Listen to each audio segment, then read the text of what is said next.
Hey everyone, today I'm going to show you how to copy text from picture iPhone here. So I'm easily copy text from this picture. Okay. So at first need to enable two settings. At first open your settings,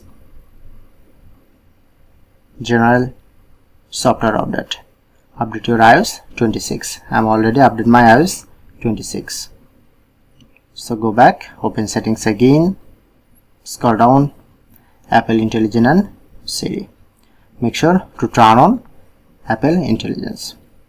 But some device has missing this option, so check out my description box and provide solution. Okay.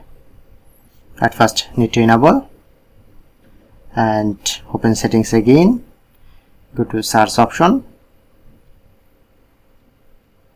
Press on live text. Okay, make sure to turn on live text. Okay, I'm already turned on overall setup and I'm using this feature. So open any photo, just long press.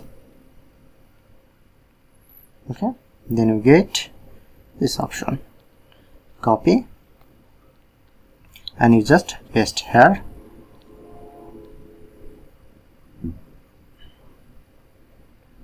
So that's it.